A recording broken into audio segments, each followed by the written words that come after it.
Hello, I'm so glad you're here. Today I'm creating a scrapbook layout with a white background. I do love layouts with a lot of color and pattern and layering and embellishment and all the pretty things, but sometimes photos call for clean and simple. I want to document 3 random photos with me and my friend Jamie, and I only have one printed photo from each of these events. Instead of creating layouts for each photo, I decided to group them all together on one page. But I need a design that will help me organize the main elements. Here's a rough sketch of what I was thinking I could do here. The photos are 3.5-inch square and can be lined up towards the upper half of the page, and then each story block can go under each photo. I do love using a lot of color in my layouts, but I also appreciate cleaner designs. Even though there's a lot of white and black here, I plan it to add in a pop of color with my title and a bold pattern paper. Don't be afraid of bolder patterns when you create simplified clean designs. Just use them in smaller doses and you'll still get an impact. For my title, I have 2 alphabet die sets. This Quick Cuts alphabet called Nutmeg. Does anyone still use Quick Cuts dies? It's kind of a blast from the past, isn't it? But I also have a Black Thickers alphabet, and the other die is the Alicia lowercase set from Echo Park. I wanted to point out that I usually cut my die cuts with white cardstock. I don't have a large collection of color cardstock anymore. I always felt that even though I had 15 shades of red, I just never had the right shade of red. Instead, I'm using Tim Holtz Distress ink in Festive Berries and applied ink to get the color I need. I love using my inks like this, and I feel like I get so much more mileage out of them. This is the perfect shade of red to match back to my pattern paper. And here's a quick tip. If you try this and you're not happy with the saturation, let the first layer dry a bit and add another layer of ink. I applied 3 coats in all until I got the color I wanted. Let me clear off my space and we'll get started. Because I have 3 photos and 3 different stories, a grid turned out to be the perfect way to organize everything. I won't turn the entire page into a grid. I just used it to arrange my 3 photos and the journaling. Not only are they pleasing to the eye, but grids provide structure, and that is exactly what I needed here. I printed my journaling on the same white cardstock as the background. There is a lot of white here, but that really is by design because I wanted the photos to be the main focal point. And because the background is already white, I don't have to map my photos, and that makes this design that much easier and quicker to create. I'm going to add black ink around the edges of my journaling blocks, and I'm using the black hybrid ink from Scrapbook.com. If I didn't, each block would look like it was floating and just fade into the background. The ink will give each story block a frame of sorts and provide a grounding element at the same time. Let's fast forward here because all I'm doing is inking edges.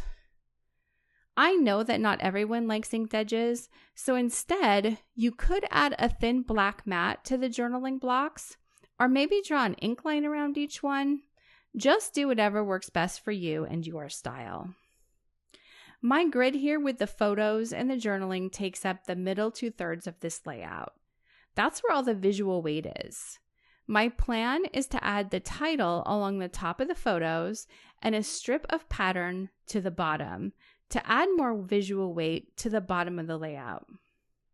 This pattern paper is called Flip Out from Photo Plays for the Love of Summer collection. I trimmed my paper off camera and added black ink around the edges. I like how everything is looking, so I'm going to go ahead and glue all of my elements to the page. I'm not using foam adhesive on this layout. I'm just gluing everything flat. I personally don't feel the need for any extra dimension here. So I'm going to go ahead and line up my thickers on wax paper first to see what kind of spacing I need for my title. The title for this layout is Adventures with Jamie. I have other layouts about my friend Jamie and our friendship, but this one is all about some of the fun things we've done recently. Whenever I get a crazy idea to do something, like go to a painting class, Jamie is usually up for the challenge. And vice versa, whenever she's got an extra ticket to something, I'm happy to put my introvert away and go join her. It's always a good thing to celebrate our friends as well as our families and our scrapbooks. So why would you want to create a layout like this? Well, this may not apply to everyone, but sometimes, as was my case, maybe you only have one photo from an event. As scrapbookers, we can put undue pressure on ourselves to do all the things all the time. But I often remind myself that I don't have to create individual layouts for every single event.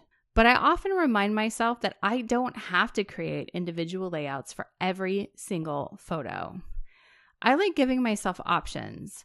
If I were a pocket everyday scrapper, I would have included each of these in a weekly or a monthly spread, and that would have worked too. This layout would also be great for similar photos from different time periods.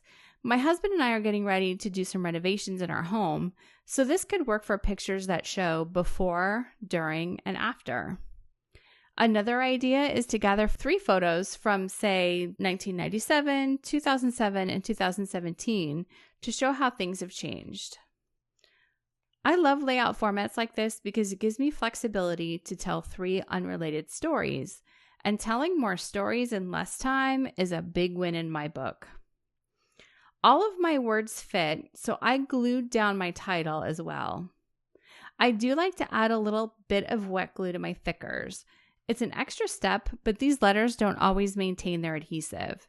There's nothing worse than flipping through a scrapbook album and seeing letters and embellishments loose in the bottom of a page protector. By the way, did you know that every layout I create here on YouTube will have a corresponding sketch that you can download for free? Please check the description box below for a link. The sketch will have all the measurements for my layout today. I create my own sketches simply because I need a place to start. It's part of my process to have a plan. If I don't have a starting place, I'll just move things around on my paper, and that does not spark my creativity. The last thing I need to finish my layout is to add these 3 black flower embellishments. I use Ranger's glossy accents for this. I wanted black embellishments because the black helps with grounding, just like I was saying before with the journaling blocks. These flowers will help ground the pattern paper strip so it's not just floating there. And here's the finished layout.